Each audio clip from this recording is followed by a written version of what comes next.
I would like to invite as moderator Professor Jeffery Smith, who's the chair of the Department of Management and professor of management and Boeing Frank Schron's chair of professional ethics here at the Albert School at Seattle University.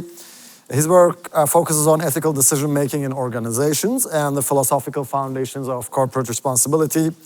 He's also the co-author of the nationally recognized textbook, Ethics and the Conduct of Business, and he's leading the Center for Business Ethics at Seattle University. So, welcome, Professor Smith.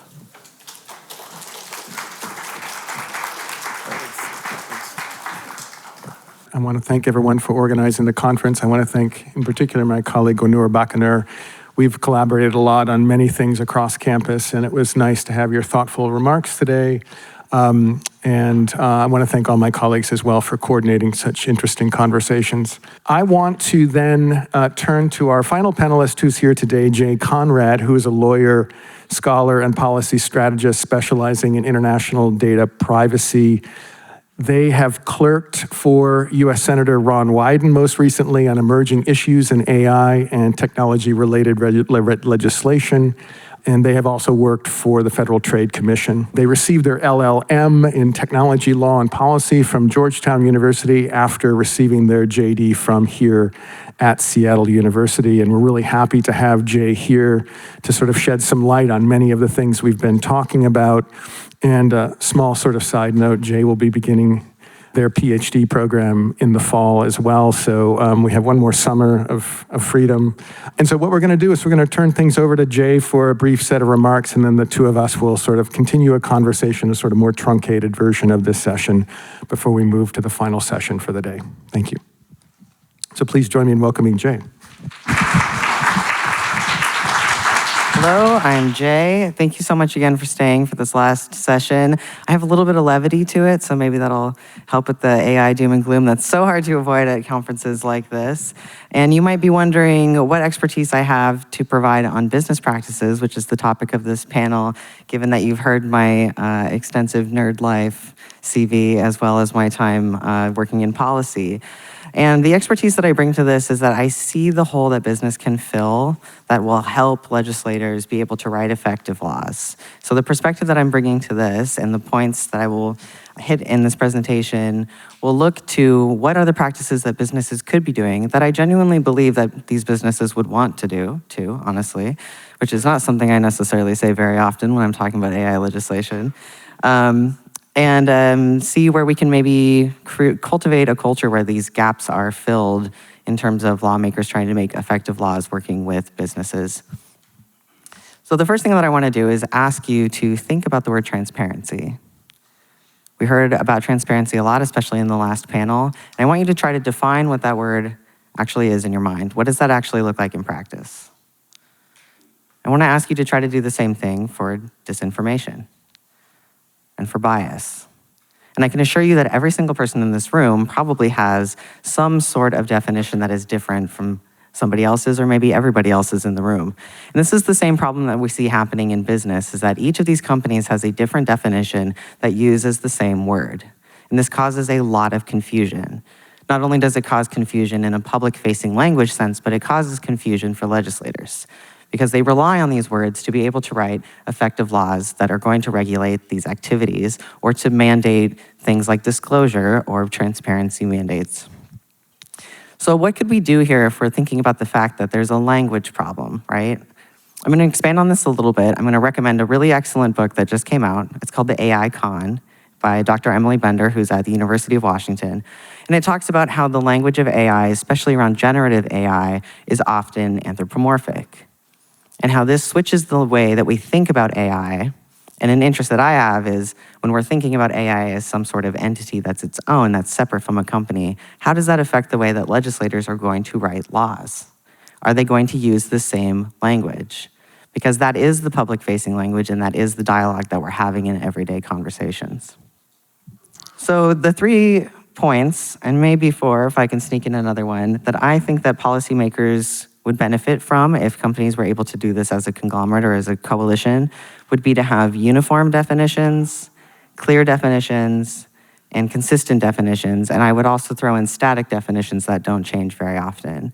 So we can stop running into the problem of community standards being a vague phrase that covers things, so that we can stop having the problem of safety being a vague word that covers many things and is different for every single company. So what do uniform definitions look like? Uniform definitions mean that they should be the same across every company. There should be some sort of coalition that agrees that these are the definitions of what transparency means. If we're going to disclose things, this is what disclosure means, this is what bias means.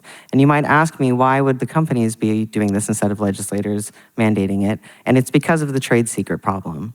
It's because they actually know what it is that's going on in their own companies, and legislators don't. And this is a problem that we've seen with laws that have tried to pass that regulate these sort of activities. So having companies take charge to be able to write uniform definitions that would not necessarily hinder the business that they already have or the things that they're already doing, but just make so that the language is all the same across the board. The second one would be clear definitions, and this means being detailed and exact. So not just using vague language to then be defined by vague language, but actually having concrete details that talk about the way that the mechanics work within the business. So instead of just saying, oh, safety is something that we look at when people comment, right? Being like, these are the way that the algorithms work, this is the way that we look at it, this is the steps that we take if we discover something that's unsavory or CSAM or disinformation, and having it be a detailed definition of how these problems are handled. And then these should be consistent. They should be consistent across time, they should be consistent across businesses, and they should also be consistent across technology and sectors. Right now, there's a division that's starting to happen, especially between companies that do generative AI and companies that do general AI, and having consistent definitions of what things like transparency or bias mean across technology sectors, including if it's across energy and oil or agriculture or consumer-facing products. Having those definitions be uniform across the board would also be beneficial for legislators that are trying to write broad laws, because right now, believe me, having been in Senate for a little bit, there's like 8 million AI laws, and they're all so very niche about one type of technology that's used in one type of farming in one type of area. And it's not effective in terms of trying to legislate an entire sector. And so having consistent definitions across that would help make it easier for legislators to have broad, wide-reaching legislative actions that could have a real effect on actually reining in or requiring mandates from these companies. And as I said, static definitions, so having these be consistent across time, not changing every time there's some sort of rollout or a new type of AI that's happening, and really avoiding that anthropomorphic language that comes with every single iteration that seems to happen with a new form of AI that rolls out. So those are my recommendations for businesses. I hope that people who work for businesses in this room consider these recommendations. And if I had a magic wand in the way that Steve Tapia recommended, which would be excellent, there would be a coalition that would get on board with these sort of definitions and make it actually easier for legislators to be able to write broad-reaching laws. Thank you.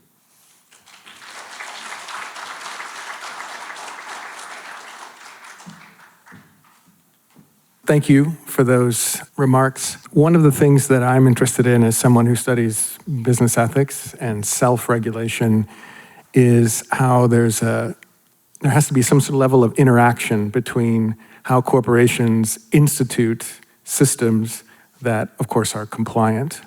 And I'm interested in your call for clarity and consistency and exactness in definitions. How do if we get the kind of exactness that you're looking for, isn't it the case that corporations and firms are still going to have to, as it were, interpret and operationalize things based upon the context in which they're operating? And I'm wondering, does that sort of push back against your thirst for the kind of precision you want in language? That's a great question. I would say it's more of a step in that direction. I remember when the GDPR rolled out, there was just 2 years of panic of everyone trying to figure out exactly how does compliance even happen at all. And so I think from the compliance end, there's already so much vagueness also coming from lawmakers. And if there was more exact details of how the mechanisms within the companies worked, these compliance laws could be written in a way that actually reaches into the way that the business operates. In terms of what you're speaking to, I think is a issue that comes up a lot, right? It's almost like the process of writing technology neutral laws, right? I would say is a comparison to that. You don't want to write it too exact because then it doesn't apply when something new comes out. what I would have loved to see with my magic wand. For example, the Japanese data privacy law, the APPI, has written in a 5-year, basically recycle system that happens within it, where they spend those 5 years reviewing the new technology that comes out and then incorporate it back into the laws, and it operates on a cycle, and it is done in collaboration with businesses. I think that there would be a need at some point to update laws, right, if they were too detailed or too exact and the technology has changed, but then I would say that happens all the time and we need new laws. Am I correct in thinking that maybe an undercurrent of concern is that you're worried that as firms or industry partners sort of set the terms of the discussion about what governance looks like in the areas of transparency or privacy or data protection, that then also is something that influences the ways that law is written, and you're maybe concerned about that moving in the wrong direction? Is that a safe interpretation of what you're suggesting? It is, yeah. I think that there's too much of a reliance on the self-definitions that businesses have, but I do think that there are businesses that are trying to make the efforts, like especially within trust and safety, especially within community standards. There are people that are drawn to that work that are really trying to do something. And I think that having those uniform definitions would help accomplish the goals that the people within these companies are really trying to reach. The over-reliance on the self-definitions that happens with lawmakers is often because there is just not enough information about how the companies operate to be able to write effective laws. So this type of collaboration where there's more exactness and there's a uniformness across businesses, I think would help with the issue that you brought up. You also were touching on some things that I think were peppered throughout today's discussion, which is the extent to which we can actually rely on private actors to sort of promulgate standards that we think are in the public's interest. And I'm reminded of some of the sort of pressing work that Chiara Cordelli, who's a political scientist at the University of Chicago, has been pressing in her book called The Privatized State, where she's sort of deeply concerned about, as it were, corporate actors, through acts of government, delegating larger and larger swaths of regulatory tasks to the private actors, that there's a legitimacy deficit in the governance structures that are developed. And I'm wondering if you have any reflections on how to balance that relationship between the private actors providing, as it were, setting the terms of some of the debates because of their expertise, but then also requiring at the other end proper legislative or regulatory response. Yeah, absolutely. I do think that I would agree with the premise of this. Now I have a book to read for the summer, which is great. You have everyone has homework to read now. Between the one that I recommend, and now I'm like, oh, you should also read The Innovative State. We'll put a little book list out, I think, for everybody at the end of this. I do think that there's too much reliance already on private companies, and perhaps that seems like it contradicts what I'm saying in terms of relying on them to better define the functions that lawmakers would need to rely on, or the language that lawmakers would need to rely on. I think the problem is that we kind of don't have a choice. It comes down to the fact that these companies know what's going on and we don't. And without even having that language to be able to write things like transparency mandates, there's not a lot that legislators can do besides rely on the vague language that's already there. And it'll allow private companies to be able to circumvent or to leverage legislation to their own benefit in the same way because that language is so vague.